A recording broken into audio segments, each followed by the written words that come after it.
estates, and it's acted to reduce the price of energy for everybody on that estate.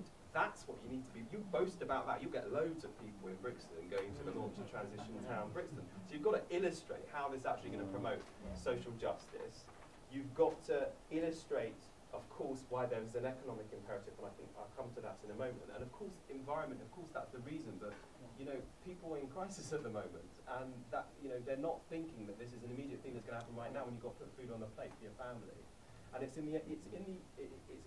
and this explains why, as Shadow Business Secretary, I'm here talking to you about it. There's a huge economic imperative, in my view, because, you know, if you look at the economy generally, we've got to work out how we're going to pay our way in the world. We know we need to ensure we're building more fairness at home, and that's, you know, a lot of Ed's speech was focused on that. But how do we make sure we're internationally competitive? Now, we know, as global economic forces shift south and east, that that's going to create huge demand. But we also know that those places in South and Eastern China, they are hungry for sustainable technologies and low carbon ways of living in a way that maybe we aren't. I think there was a misconception coming out of Copenhagen because the Chinese were seen to have stood in the way of an agreement there, that somehow they don't care about the environment. Well, let me tell you, I mean, I was in China in July. I met with the Vice President and various senior officials.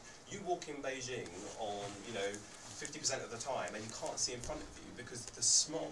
You know, people walking around wearing masks, so they really care about this. And as they're building their cities, they've already developed all of their first tier cities, Beijing, Shanghai, etc. But there's another tier coming on behind that, you know, I visited, and they are massively interested in how they build these new cities in a sustainable way. And the really positive thing there is that they're looking to British firms to bring their expertise in and help them develop more sustainably. Now, if we get firms doing that and delivering more jobs, then my constituents in Brixton, Polly's and Thurrock, then they'll think, right, we've really got to do this. This actually is relevant to my life.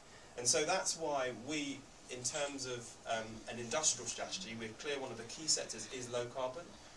We were doing very well, actually, until the government came in and created huge policy uncertainty. And actually, I didn't hear you say it, but I've actually written policy certainty. The first limb of having an industrial strategy for the low carbon sector is ensuring that we provide you with a certain policy environment. Otherwise, we can't expect people to, like Vestas, to make the investment that you need. And frankly, it doesn't help when in DEC you've got, you know, an absurd situation where on one morning this year, I think you had Ed Davey going out saying, no, you know, I want onshore wind. I know you're kind of both on and offshore, I think.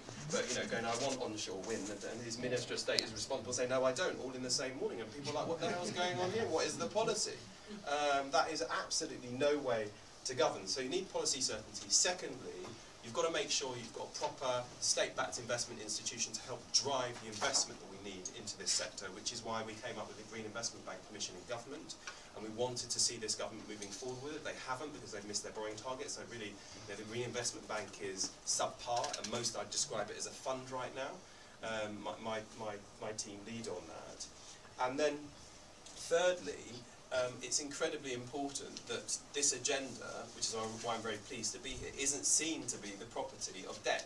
It has to be a whole government activity, in my view. And one of the biggest problems that we have with the way that government operates around these issues is that you know, DEC and BIS have a rather chaotic relationship, and that's why Michael Fallon was appointed as a minister in DEC as well as BIS, was to try and bring some order to bear on the development of policy in this area. But anyway, tell us who DEC is. Sorry, the Department for Environment and Climate Change. I do apologise. Energy. Energy. Sorry, what did I say? Environment. Oh gosh, sorry.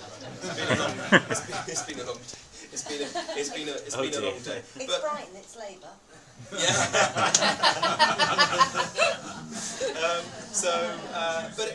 But I've completely forgotten what I was going to say now. But my point is, I'm positive about this agenda because I think we can popularise it. I think we can mainstream it. But I think it's not rocket science, but we do need to do it if we want to make this relevant at a political level to our constituents. And that's really, you know, everybody here has got an interest in these issues and will know what the Aldersgate Group is, for example. Most of my constituents don't.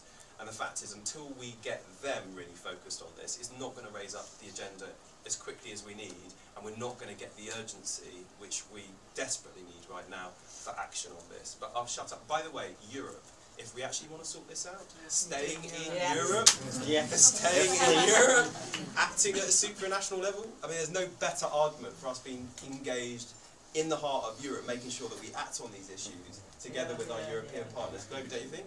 Yes. Anyway, thank you very much.